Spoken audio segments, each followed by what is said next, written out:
खूबसूरत अध्यापिका। लड़कियों के एक विद्यालय में आई नई अध्यापिका बहुत खूबसूरत थी। बस उम्र थोड़ी अधिक हो रही थी, लेकिन उसने अभी तक शादी नहीं की थी।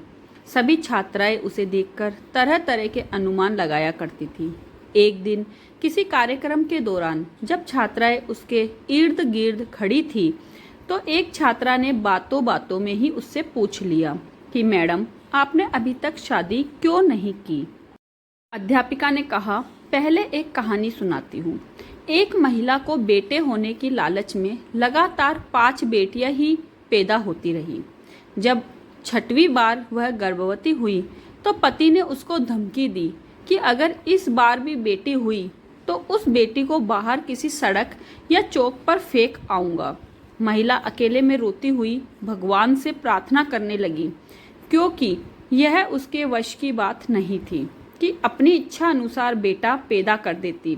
इस बार भी बेटी ही पैदा हुई। पति ने नवजात बेटी को उठाया और रात के अंधेरे में शहर के बीचों बीच चौक पर रख आया।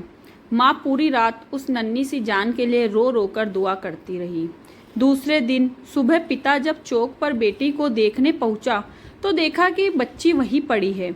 उसे जीवित रखने के लिए बाप बेटी को वापस घर लाया, लेकिन दूसरी रात फिर बेटी को उसी चौक पर रख आया।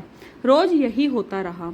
हर बार पिता उस नवजात बेटी को बाहर रख आता और जब उसे लेकर नहीं जाता तो मजबूरन वापस उठा लाता। यहाँ तक कि उसका पिता एक दिन थक गया और भगवान की इच्छा समझकर शांत हो गया। फिर 1 वर्ष बाद माँ जब फिर से गर्भवती हुई तो इस बार उसको बेटा हुआ, लेकिन कुछ ही दिन बाद ही 6 बेटियों में से एक बेटी की मौत हो गई। यहाँ तक कि माँ 5 बार गर्भवती हुई और हर बार बेटे ही हुए, लेकिन हर बार उसकी बेटियों में से एक बेटी इस दुनिया से चली जाती। अध्यापिका की आंखों से आंसू गिरने लगे थे। उसने आंसू पोंछकर आगे कहना शुरू किया, अब सिर्फ एक ही बेटी जिंदा बची थी और वह वही बेटी थी जिससे बाप जान छुड़ाना चाह रहा था। एक दिन अचानक माँ भी इस दुनिया से चली गई। इधर 5 बेटे और एक बेटी सब धीरे धीरे बड़े हो गए। अध्यापिका ने फिर कहा, पता है, वह बेटी जो जिंदा बची रही मैं ही हूँ। मैंने अभी तक शादी इसलिए नहीं की कि मेरे पिता अब इतने बूढ़े हो गए हैं कि अपने हाथ से खाना भी नहीं खा सकते और अब घर में और कोई नहीं है जो उनकी सेवा कर सके। बस मैं ही हूँ उनकी सेवा और देखभाल किया करती हूँ। जिन बेटों के लिए पिताजी परेशान थे, वो 5 बेटे अपनी अपनी पत्नियों और बच्चों के साथ अलग रहते हैं। बस कभी कभार आकर पिता का हालचाल पूछ जाते हैं।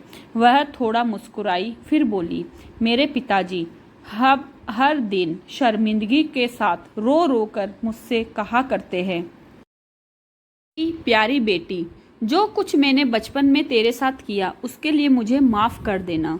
दोस्तों, बेटी की बाप से मोहब्बत के बारे में एक प्यारा सा किस्सा यह भी है कि एक पिता बेटे के साथ खेल रहा था। बेटे का हौसला बढ़ाने के लिए वह जानबूझकर हार जा रहा था। दूर बैठी बेटी बाप की हार बर्दाश्त नहीं कर सकी और बाप के साथ लिपट कर रोते हुए बोली, पापा, आप मेरे साथ खेलिए ताकि मैं आपकी जीत के लिए हार सकूं। तो बेटियां किस्मत वालों को मिलती है, हर किसी को बेटी नसीब नहीं होती। इसलिए बेटियों को अपने घर की लक्ष्मी माने, क्योंकि वह 2 घर को बसाने वाली होती है। धन्यवाद। जय श्री कृष्ण।